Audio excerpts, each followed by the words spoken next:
to our next speaker. So she should be getting on right now. Her name is Anette, and she's a Togolese business development and marketing specialist working in the Togolese branch of the international audit firm Grant Thornton. She holds an MBA from Coventry University in the United Kingdom. She is also part of the organizing team for TEDx Tocoin, which has been hosting talks in Togo since 2017. She is also an entrepreneur and involved in the import-export of African textiles. So we are so honored to have you on the call, Annette. So my name is Brentley Pennington, and it's just such an honor to host you today. So we're looking forward to hearing your story. So thank you for joining us. Hello, Bentley. Ladies and gentlemen, may I take this opportunity to introduce myself? I'm Annette Lawson, and I am glad to be here today at this webinar about financial education.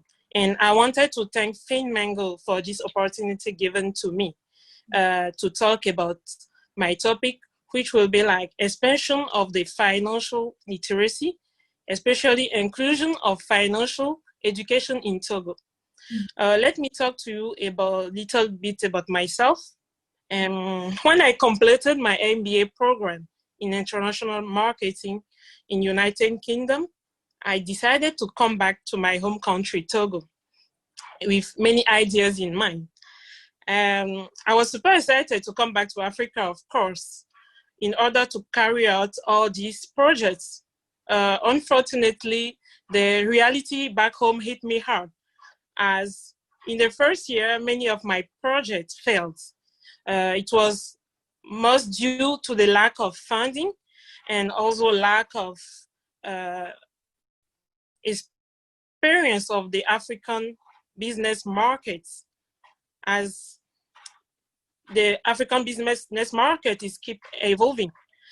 But I noticed that I was borrowing at less than 2% in United Kingdom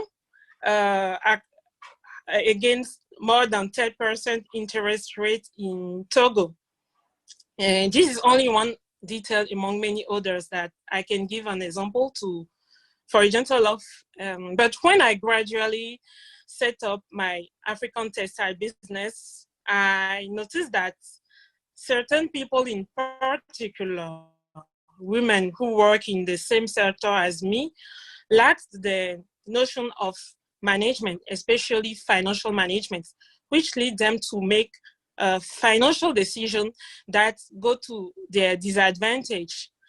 Like they take overdraft from financial institutions who are supposed to cover the payment of gap between debt and receivable. And they use this overdraft for their personal finances and also to finance their business on the long term. The first problem and difficulties financing their business and the need for working capital. They also tend to delegate work.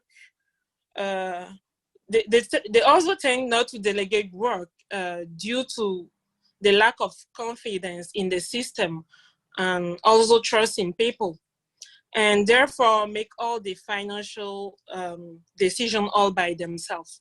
Let me share this experience with you. I was at a local market to buy some items from a lady who ran a business material store, like building material store. After I placed my order, she sent someone to pick up the items, and she checked the item herself. She issued me an invoice after I make the payment. But what I noticed that the change she gave me has a surplus of like 3,000 CFA, which is about like $5. And I made this little calculation in my head. Like, if this lady have like 10 orders in that day, over a period of a month, she could have lost about like $1,500 easily. That she could have avoided just by like employing a young professional who have knowledge is cash management for a little of like €107 per month on a short period to support her in a good management system. Now I work in business development in an audit firm, but I still manage my textile business, and I am aware that it is important for other people in my field, especially business women, to find a better way to manage their finances effectively. This will bring me to the second part of my speech. As I noted, all countries who are striving to accelerate financial inclusion, the first common obstacle, a particular example of this obstacle is to strengthen the knowledge of citizens of the informal sector so that they are able to understand what is offered to them. In Togo, it is true that the majority of people, of the population, has better access to mobile phone and use more local mobile money transfer application like T-Money, Flows, to send and receive money. However, better access to these financial services alone, I think, is not enough to speak of financial inclusion, as it can easily lead to personal financial crisis if people do not clearly understand how the system works. Everyone who can use these services must have financial knowledge. Then we come to the term of literacy now. As literacy means understanding, increasing complex financial products and what they offer and their potential risk and pitfall.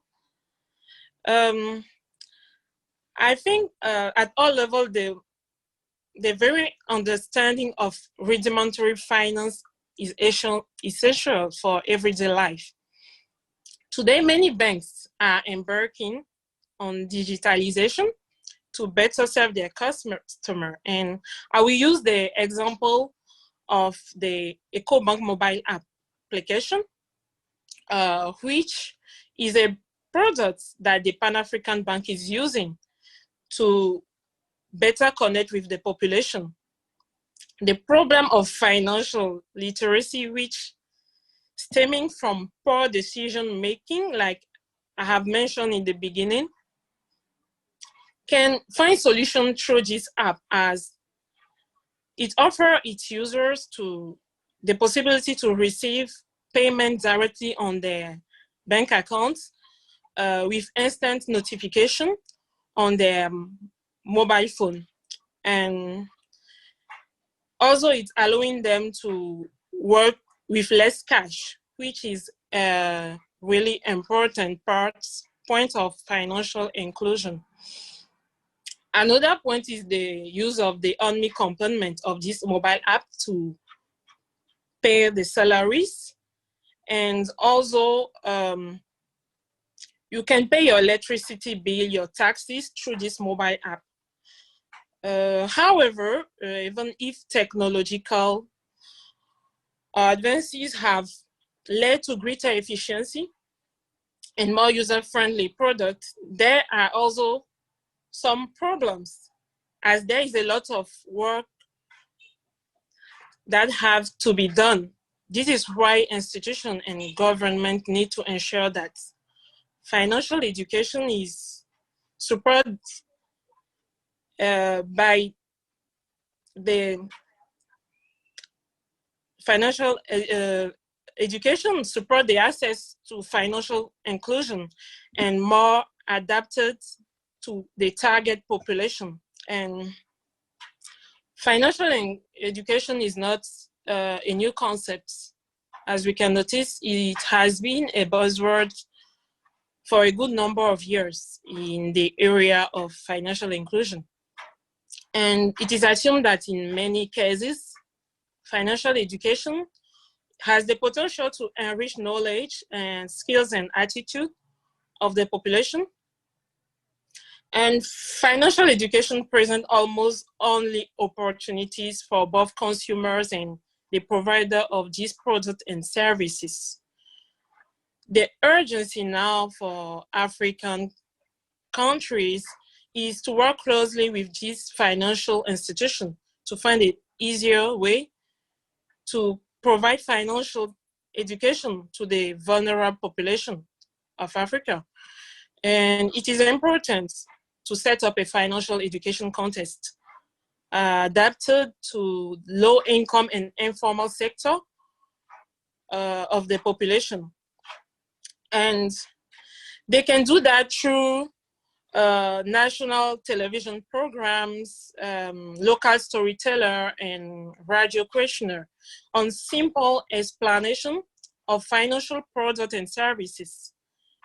Therefore, to ensure that education has a lasting effect on social empowerment, development initiative must be broader, I think, than the mere provision of training program based on financial education. And it is also crucial to adapt financial education to the dynamic of local language. That point is really important for me, but because I see a lot of financial education program that don't usually use the local language to interact with the population. But by using the local language and the social context, it will help to strengthen the people's capacity and their communication skills. Financial education should merely focus on literacy and include activities focus on the lifestyle of the individual. The knowledge must be meaningful and applied to the local context. Financial institutions must restructure their financial inclusion strategy and to integrate the improvement of the financial capacities of the clients. Therefore, effective financial empowerment strategies must focus on providing practical, easy to understand, and impartial advice so that consumers can make informed decisions by themselves. I hope that over the years, we will see higher figures on financial literacy around the world, especially on the African continent. But this change is a matter for all of us. As Mohamed Gandhi said, let's be the change we want to be in this world. And thank you for your attention. Thank you so much. That was so excellent. Seriously, such a blessing to have you on our panel. Thank you so much for your time. We really appreciate you and just the difference that you're making and your story. We really appreciate it. So thank you so much. We really appreciate it.